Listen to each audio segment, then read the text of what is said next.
guys. Some of you may know I did a 30-day trip around Europe on my motorcycle, and I just wanted to share a compilation of my daily videos I took on the trip, as well as offer some very unique, very deep tips on how to travel on your motorcycle on a budget.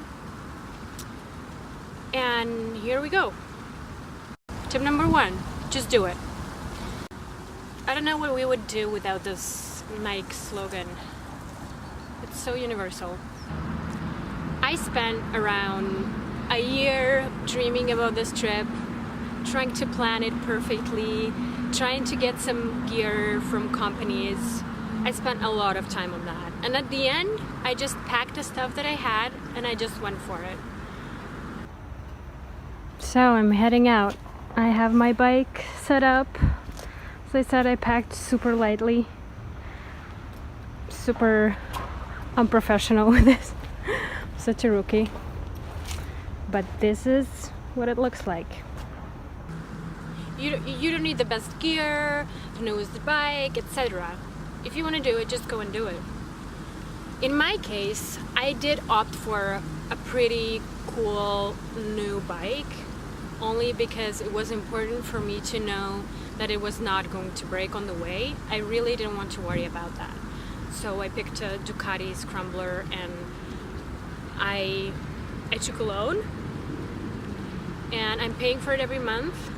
I'm still paying. I have a couple of months left, but I mean, it's doable. Tip number 2, take ferries to avoid the boring parts of your route. I really didn't want to do the whole Poland thing on the way there, so I took a ferry from Liepaja to Travemünde, and it took 27 hours. It was great. Tip number 3, replan your route every morning. I kind of did a very overall plan of the route, but the truth is you have to plan a route every morning. You have to check the places on the way that you really want to see. Otherwise, you'll just spend your time on highways and not really see anything. Hey, it's day 3 of my adventure and I'm starting to feel dirty. Literally. I really wanted to take the route A7, but I missed the exit. I was going too fast. My average speed today is 130 kilometers. Hey, it's day 4 of my adventure. I'm still on a boat, on a much cooler boat though this time. My face is red because I've been walking around Amsterdam for 3 hours and the weather is super nice. I wanted to share my minimalistic approach to packing. So here it is. A helmet, of course, a must. 2 pair of gloves. I have jeans pants with protection in the knees and the hips, and I also have a warmer jacket with all the protection. But I also brought my famous leather suit. I know it's not going to be interesting for all of you, but for those who are interested in what to bring with you, what to pack in your bags, there is a really nice list I made for you guys. It's called the Minimalist Packing List. Minimalist Packing List, wow. And you can download it for free. There's a link in the description of the video. Go get it. Good morning. It's day 6 and I woke up in this really nice little French village in the north. And I started packing my stuff and I saw that I'm missing a cap from my brake fluid container. This is what it looks like. The oil is leaking out. I mean, not the oil, the brake fluid. I have no idea how this happened. Did someone steal it? I don't think so.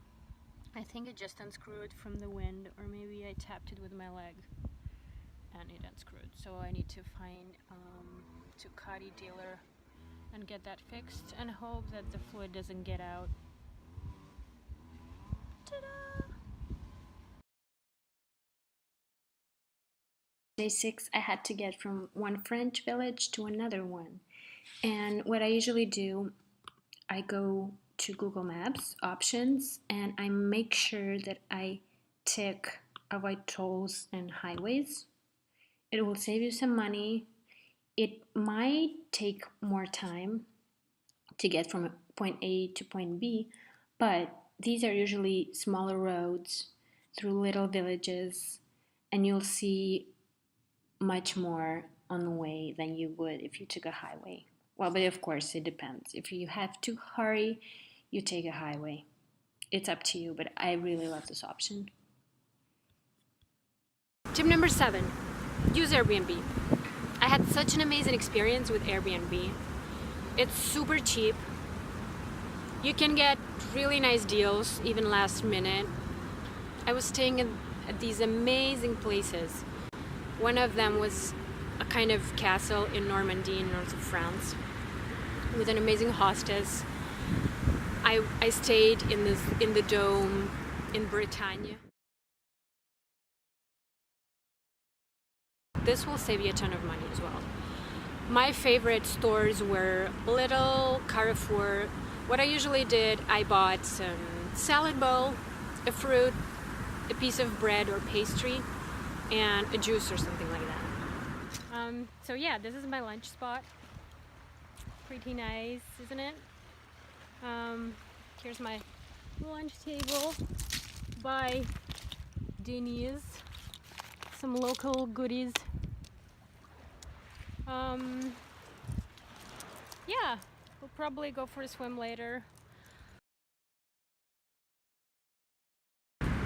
On a night when I decided I would conquer my fear of camping on my own, I set a camp in a forest, and then I just freaked out and I left, and I thought, okay, I'll just try through the night. I will find a place to sleep on the beach. I got really, really cold on the way. I was driving on roads in the middle of nowhere. So at the end I reached La Rochelle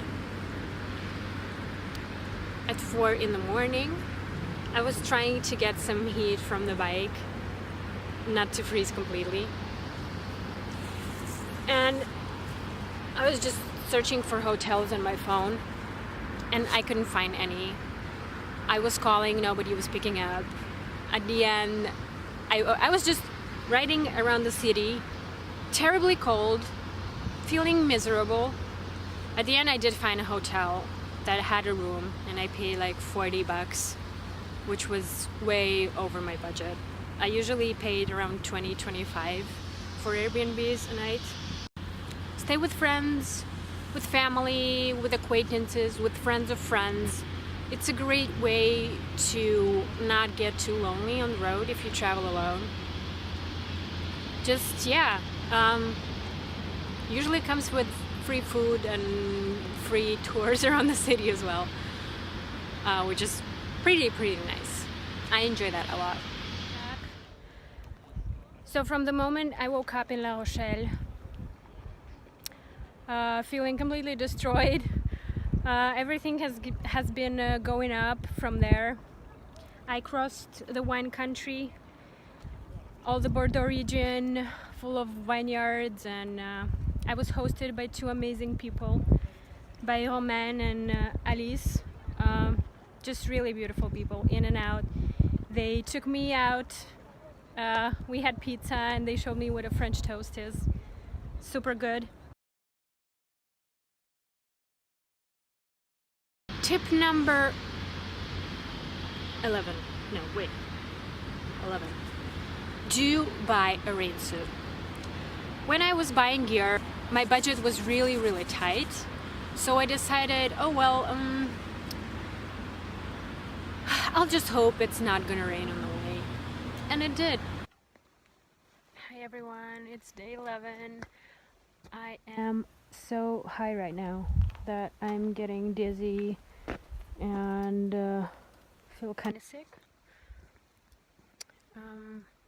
Yeah, I'm very high up in the mountains. You can't even see it because it's all foggy. Ta-da! And it's raining. Just a little update. I ended up riding through a huge black cloud that you see behind me. I'm completely wet up until my underwear. My finger's bleeding. No, it's not. It's just from my glove. Just kidding. Don't speed on French highways, or you will get these little surprises in your mailbox when you get home. Each of these are 45 euros. 90 euros for nothing. But on some days I really had to hurry to get to my accommodation before it got dark, so I did speed and I kind of didn't notice the speed limits, or I thought that they would never find me. They will find you, so be careful. And this is it. That was the last of my tips. This is part 1. I really need you to comment if you want to see part 2, because I'm only going to make it if you want to see it, if you leave comments. Let me know in the comments what you would like to hear in part 2. Would it be more about my route? Would it be more about how to plan your budget? I could share my own budget, like the exact sheet containing all spending of every day. Or would it be more about gear, more about other tips? Just let me know in the comments below. And you can also check out my Instagram account for more pictures from the trip. Now it's your turn. If you've ever wanted to do a trip like that, just go for it. Just do it. It's not that hard. If I could do it, you can do it. It's so true.